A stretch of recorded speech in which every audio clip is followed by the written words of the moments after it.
Good afternoon. I'm Anna Carugati, the Group Editorial Director of WorldScreen. Thank you for being here this afternoon. I think you will find it's well worth your time. We have an impressive panel.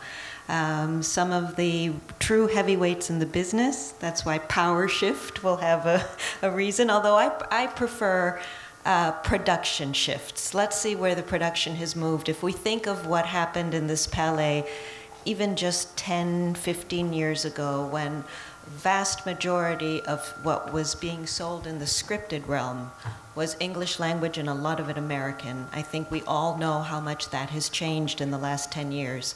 Besides other English language drama from the UK and Australia, we've seen Scandi Noir, we've seen Turkish dramas, we've seen novellas from Latin America. We have seen Germany as a powerhouse for many years in procedurals. We've seen the French, the Italians, and we're going to talk about that and much more today. But let me introduce our distinguished panel. Cathy is with Endemol Shine International. One thing I'd like to point out, next to Cathy's name and next to Maria Kyriacou, who is with ITV Studios, there is UK that only refers to where they are based. These are not just UK companies, these are global companies. Then we have Moritz, who is from Beta Film in Germany, and Patrick from A&E Networks in the US. So thank you all for joining us. Let's just, before we get into details, I think the first thing that can be said about drama is the incredible volume of it out in the market. Just let's go down the panel quickly. What shifts, what trends have you seen in your business, how the volume has impacted what you do? Who else? Cathy, go. Definitely, we've seen in the last few years across all our businesses worldwide large increase in the amount of scripted content that's being produced in various languages, all the different languages we produce in.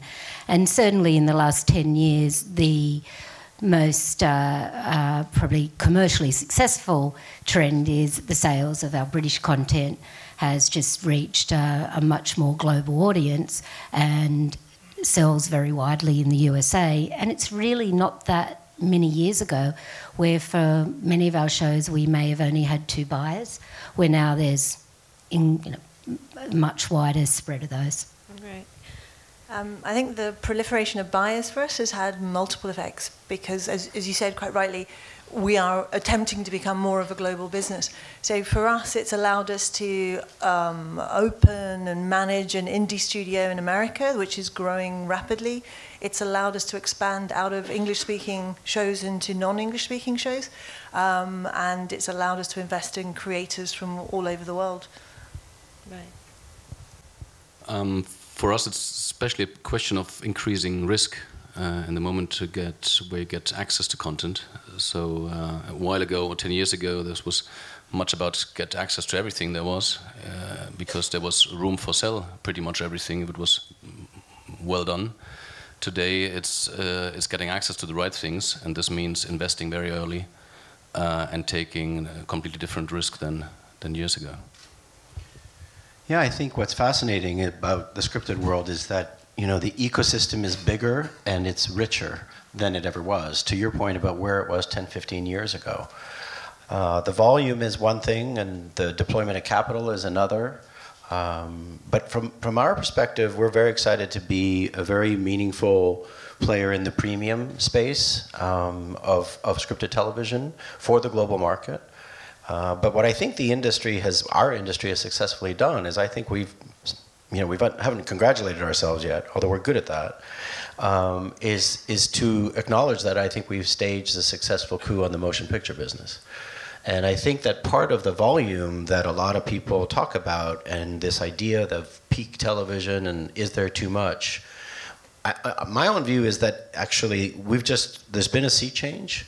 And there's actually, even though consumers may feel sometimes overwhelmed by, my God, there's so much out there, I don't know what to watch. But that's a little bit tantamount to saying there's so many wonderful books and I don't know which one to read. And I think that the volume that you're talking about, I suspect is going to continue. It may mean that some of us will get to watch some things that are 2 years old next year because it takes us time to get there. And but that might just be a new paradigm shift. So for us, we're seeing the volume, and we're seeing the capital continue to be deployed. There might be some shifts in what happens with how that capital gets shared, so that risk can be a bit more managed, because I think a lot of people want to find a way to manage that risk. But I think the volume of scripted is kind of here to stay, because it is so rich in terms of offering. And so that's the way I think we see it. And not enough time to watch everything. I actually heard something in Palais earlier today that binge watching is becoming the new birth control. No, honey, tonight I'm sorry I can't because I've got to finish watching. So you know you've hit the pop culture when that happens. A couple more general things and then we'll get into nitty-gritties. How do you define, or do you find a different definition in international production, domestic production, and how each travels? There used to be the concept that something in a language that was not English was destined to stay in its own territory and perhaps one or two others. Are you seeing that change?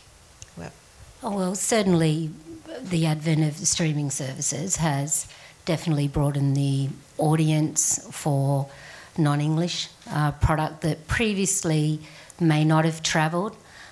We work in Nordic Noir has always travelled quite well, but some of our other non-English languages, such as Hebrew productions we do, or the Dutch, have certainly found an audience that we had not achieved before. In terms of the ambitions of our scripted, you produce for all different types of scripted, whether it's your serial drama in one market to your premium piece to a special interest need for a broadcaster. I think it's about having a selection of productions that's applicable for that producer. I think when the production industry, let's say 10 years ago, was focused on the needs of mass audience networks, you could say that unless it was American #1, British #2, definitely English language, you were going to struggle to really see any traction with your show. That's gone. That's the old days. You know, it's not even, we don't even think that way anymore. I think we're now looking at super fans finding shows in a particular place and loving those shows, and that means that, you know, the where that show is based and the language they're speaking matters so much less than the quality of it. How good is the show? How beautifully is it written? How well is it acted? And that's the industry, and that's the business I think we're all finding ourselves in, and it's one that's benefiting us. You know, it's good news for a lot of us. Absolutely. It's definitely good news too, especially for someone like us, being concentrating for the last many years on European content, and much less on the English-speaking content. So obviously we lived many years from distributing non-English-speaking content to the world, but this was it was limited in a good way to European languages. Did 2 or 3 deals outside the country of origin. Now the world is open, as you said. It's still not open for prime time on US networks, I would say, and the same in England. So. And this would probably take some more years if we get there ever. But still, it's much more open than it was, and this is as well, or it is also helped by the platforms, obviously. So Netflix and Amazon have a great part, at least in our business, to make this development being more present than we thought. And it's fair to say that even American audiences, maybe not in vast numbers, but are starting to accept subtitled programming in a way that was unheard of a few years ago. You'll see if the dubbing takes place. So right. They start dubbing Netflix and Amazon, German-speaking and other European shows. So if this is successful, this will change a lot. Yeah, I think there'll be a growing market in the United States for foreign language. There's been some interesting new initiatives looking for those audiences. Channel 4 has the NESVOD service called Walter Presents. Early days, yes, but it's a very large market. So you develop niches in that world. I think you'll see the SVODs go in that direction. I think it's probably fair to say the broadcasters and cablecasters in the US will continue to focus on American television, but there are big audiences there. BritBox is another example of the Brits bringing the best of what they have between BBC and ITV to the US. And then the other thing that's very, I think, absolutely emblematic of what you're talking about is you're seeing more and more, you know, French production companies produce for the French. Just a few years ago, looking back 3 years ago, 59 of the top 100 scripted programs in France were French. This year it's 82.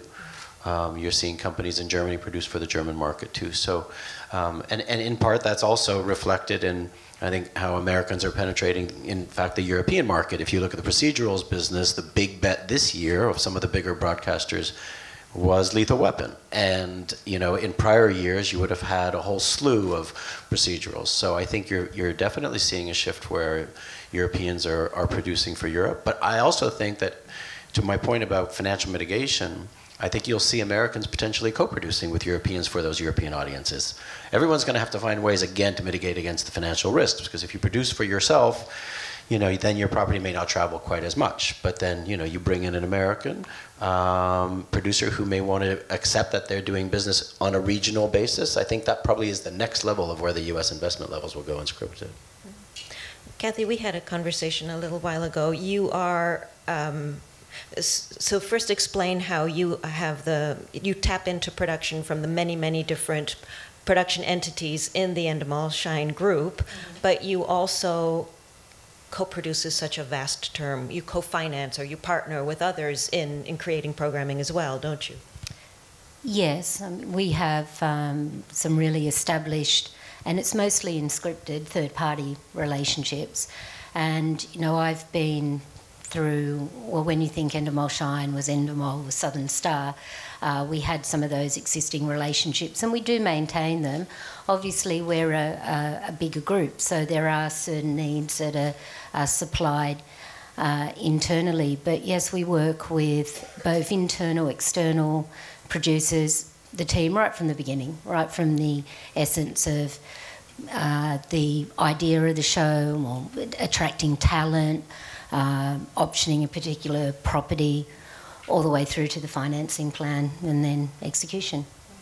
And Maria, ITV Studios has been investing in quite a few production companies in the last few years, hasn't it?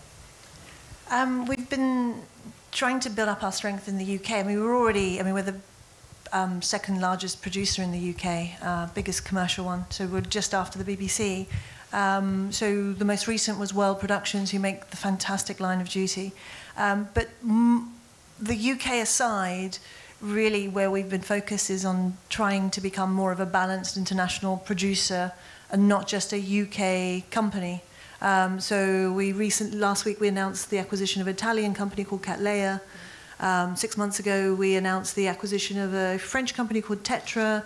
We've been investing in the US in joint ventures, Circle of Confusion, Jason Blum's company, Marty Edelstein. So we are expanding across the region without really saying, look, you know, we will not do that.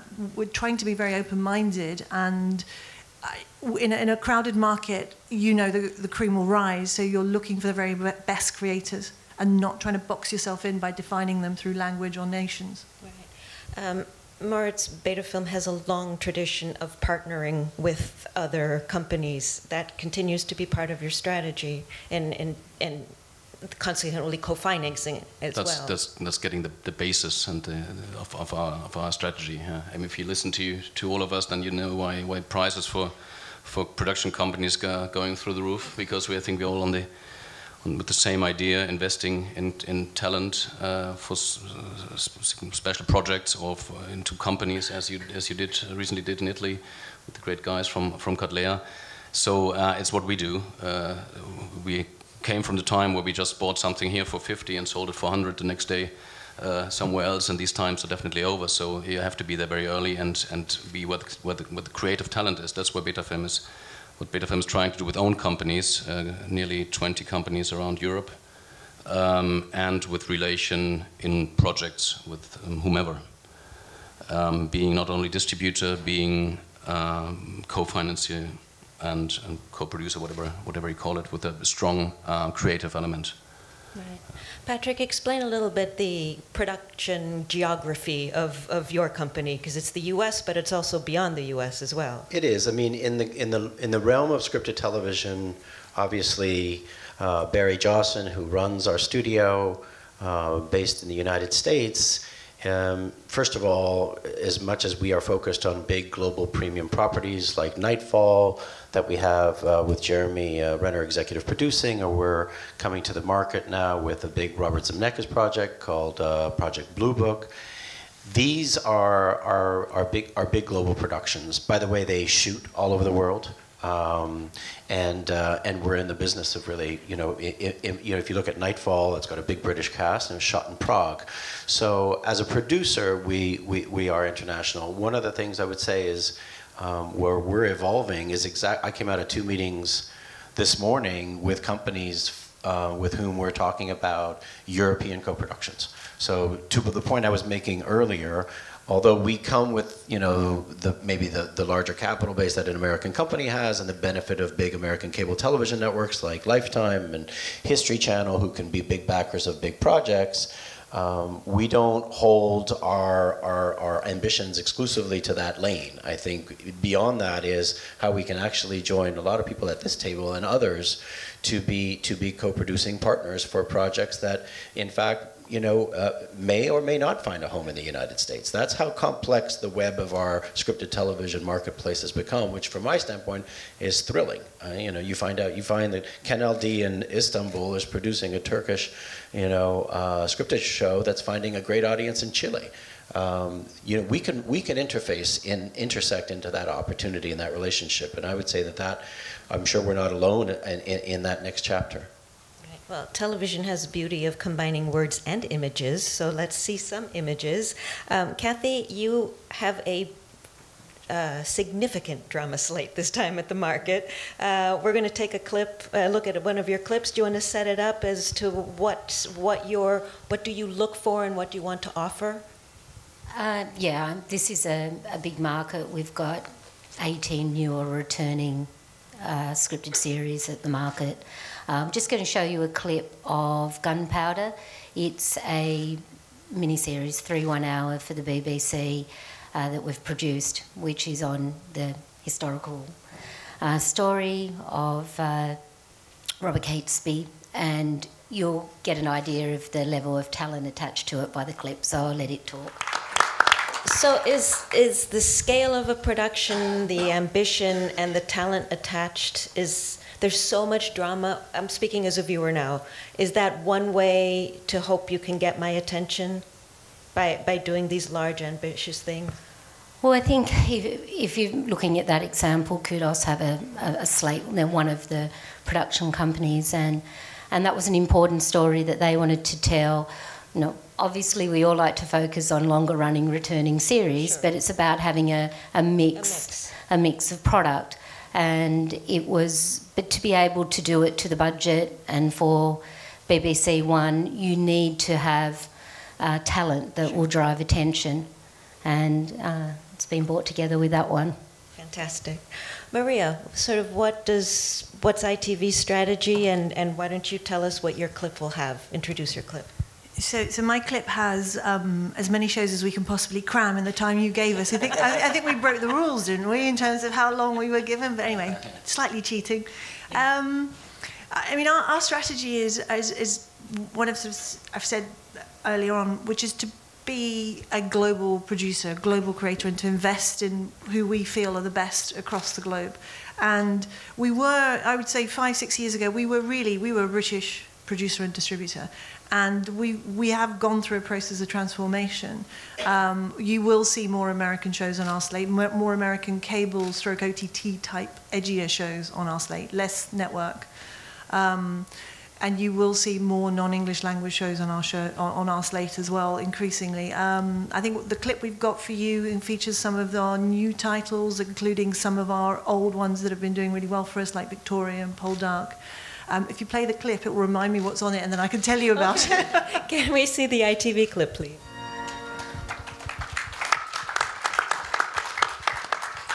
Now I know what's on it. I can tell you the shows. Just a few to pull out. Harlots was in there. We're getting into our second season with Harlots. It's got a phenomenal, largely female cast. I mean, it's the kind of show that causes a conversation amongst, my female friends. It's a Hulu show, and Hulu tell us that it was a very good companion piece to *Handmaid's Tale*. Similar audience, similar reaction. Also on there are the new shows that we're launching this market, City in the City, written by Tony Cressoni, who's a wonderful, phenomenal writer, and Tom Shanklin, who's also equally just a great director. And it's our little sales brochure says it's genre busting. It's a crime, it's a whodunit, but in parallel universes. Based on a China novel, and also just a slightly lighter touch with Living the Dream, which is a comedy drama from the wonderful Big Talk, who are just phenomenal. They are, I think they're the best at their game in the UK. They made Cold Feet for us recently. And Living the Dream is about a UK family, a British family, who decide without having seen it to buy a trailer park in Florida and move themselves out there only to find that they bought a wreck. And now they have to make the most of it. And it's very funny, it's very good. Excellent. Moritz, Germany of the Europe, if we go back in time, the non-English language producers, the German market was among the first to really nail television series production, wasn't it? Talk to me a little bit about the history in Germany of television production and Beta Film's role in it, and then you can lead into your clip. And that's definitely true. I think one of the reasons is that Germany, due to the system we live in, always has been a very strong creative market, especially financially strong, given the public subsidies, giving all other models of financing. So in difference to Scandinavian countries and other parts of the world, Spanish world, for example, we were Germany was enough to produce on big budget scale. So this led to, or I think was one of the reasons why perhaps creative-wise we were more limited in a way than other parts of the world. So we repeated perhaps longer than others what was successful on German TV. And now this is going to change, or we are in the middle of the change to achieve big budgets, and we're talking about 2 million euros and above, which is already big for European circumstances. We need to partner up with European or international partners. So this brings us a little bit in a situation where other countries had been in the past already. Makes us much more open, much more creative, I believe, and I think much more interesting in terms of the stories we're going to tell. And perhaps it's a good link to what we are bringing to the market this year. We have 60 new hours series which we present to this market, and they come from pretty much all European countries, a lot of them coming from Spain, where the quality and the budgets are increasing dramatically. Some are from Portugal, from Italy. We have the new season of Gomorrah. Luckily, we fixed this before you got involved. We just announced the day before yesterday that we will partner with Frank Spotnitz and Lux Vide on Medici, the sequel. So this is the way of doing English-speaking American production out of Europe with a high budget. But perhaps the clip we want to show you is something, and just given today's topic, which is something we have already sold in the last markets, which is Babylon Berlin. Just to remind you or remind us again of what is possible to do out of Germany and out of Europe today with respect to quality and to budget. All right, let's see the Beta Film clip, please. I just want to point out that one of the most agonizing things about planning these panels is the order of how the clips will be shown. And the fact, Patrick, that yours is the last is absolutely no reflection whatsoever on anything other than you're seated in the last seat there. I won't take it personally. A&E has brought the international market some amazingly ambitious products like Roots. I imagine that caliber comes along only every once in a while. What is your strategy, and what do you look to? Well, hopefully not. But I would say we're very lucky. When Nancy Dubuque launched the studio a few years ago, You know, the first and most important thing I think she did is that she brought in Paul Buccieri and Barry Dawson, who come immediately at an extraordinary level. They're such gifted executives. And their relationships are remarkable, and I think so far, you know, we're only just over 3 years old. Our choices have so far worked out well. So Roots, yes, a big, very ambitious idea to remake Roots, and was a huge success for us across over 200 countries. You know, we then proceeded with on the back end of many years of reality television, you know, Unreal was a great, smart, clever, edgy, scripted television program, and we're here with season 3, and we're producing season 4. We then followed up with Jeremy Renner and Dominic Minghella and a whole wonderful crew with Nightfall. And that is our big next television property here in the marketplace that takes on a very global subject matter, which is that of the Knights Templars. 6, of course, which for the United States was a massive success on cable, and which is on the History Channel, has been a big success for us globally too. And next, as I mentioned very briefly, and there's no tape of that, but we're really thrilled. Robert Zemeckis is one of the titans of storytelling, and here he is with us on a UFO-inspired project, which is about it's a thriller about that period in the 50s and 60s and early 70s, where there was a desire for the U.S. government to feel like the U.S. was the safest place on Earth, and there was an investigation into many UFO sightings, and that investigator, as he investigates, starts to, let's say, become a believer. So that is Blue Book. That goes into production very late November and early December. So we are trying to hit it out of the park every time. And I think that our chances, of course, are entirely related to the stories we choose, but the people with whom we choose to partner. The showrunners, the writers, the producers, and I would say so far, so good. I think, as I said before, the next step is probably for us to stretch ourselves internationally as well. Like others have said, into non-English language things would be interesting too. But we're excited about what A&E Studios is doing globally in the premium scripted marketplace.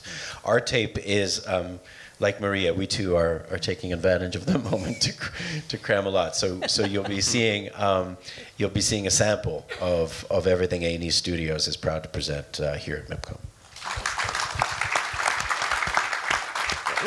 There's no question that the quality is going up. I imagine your budgets are going up accordingly. But let's talk about something different. You and your teams put all of this effort into these shows. How do you find the right home for it? And since viewers have so much choice, how do you work with whomever you sell the show to make sure that I will sample it? Well, it is important to find the right home for those projects. I think sometimes we've probably all experienced when there might be a lot of excitement about a particular title and a lot of interested parties, but making sure it has the best chance of success.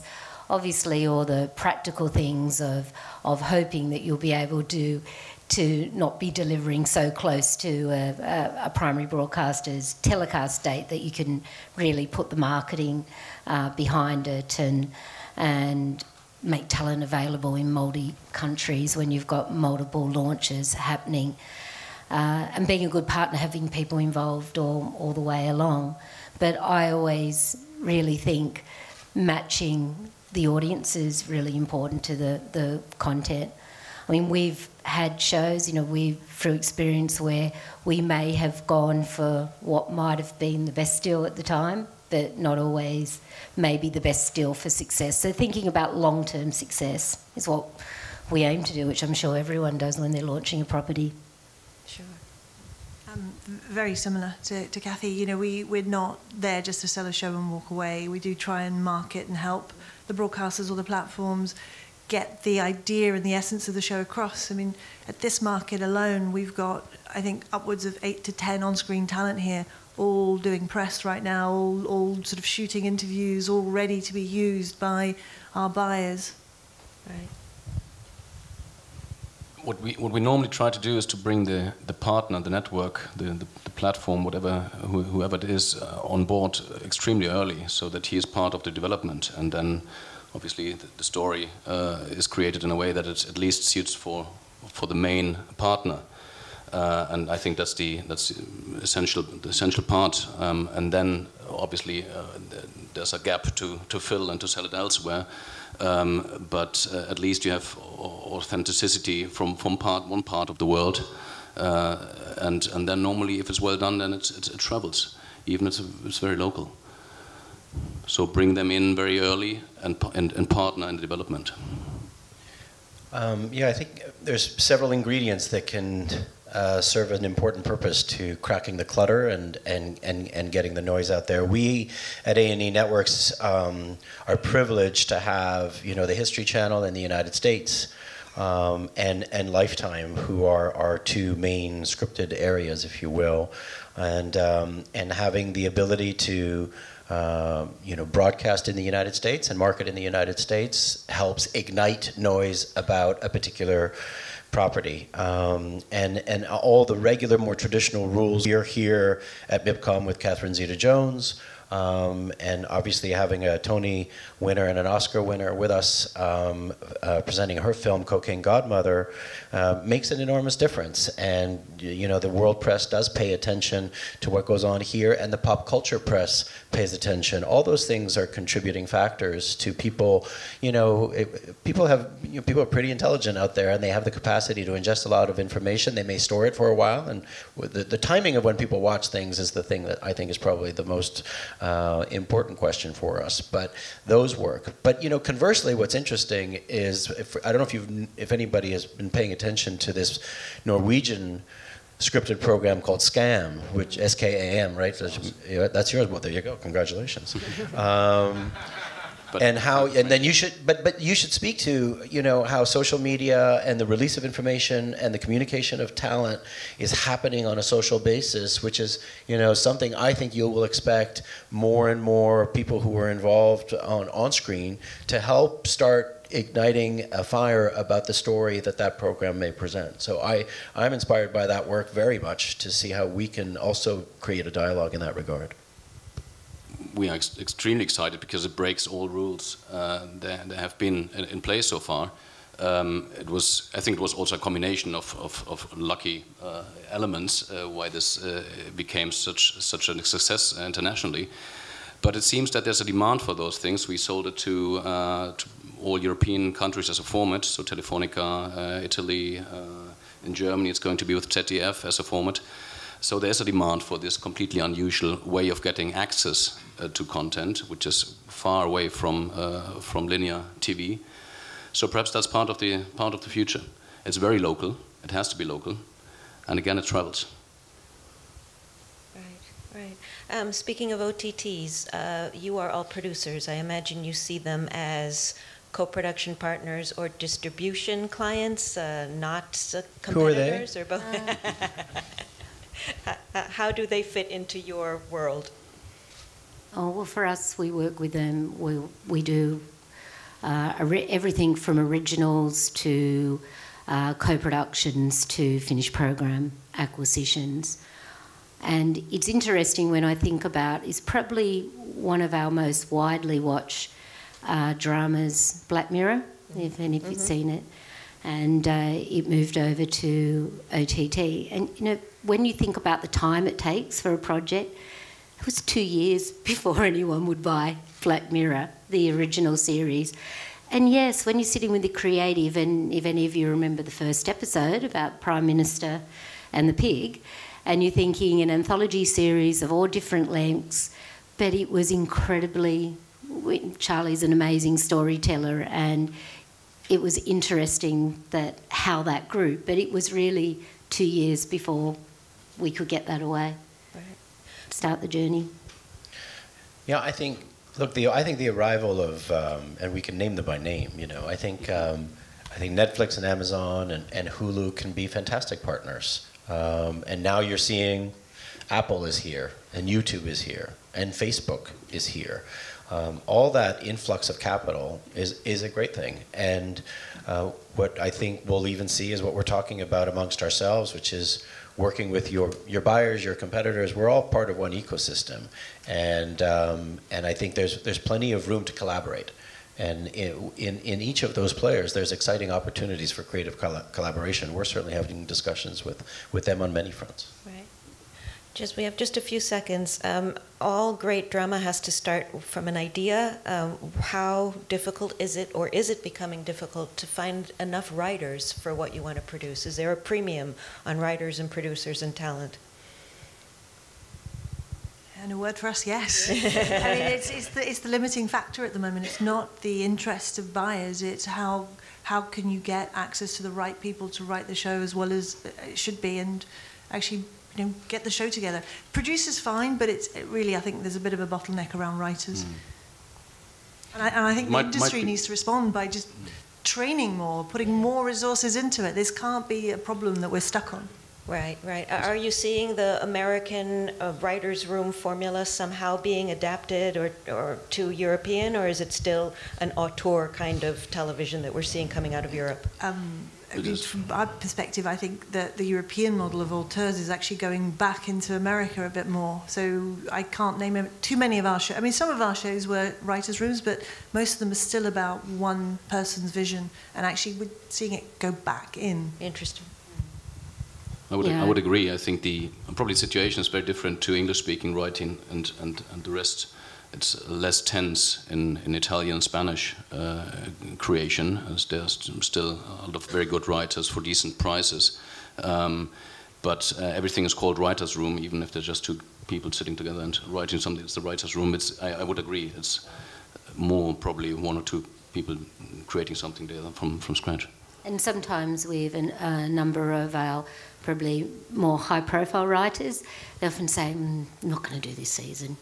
But of course, they do the season. You know, so I think it's their vision, it's their story, but you know, they're in demand.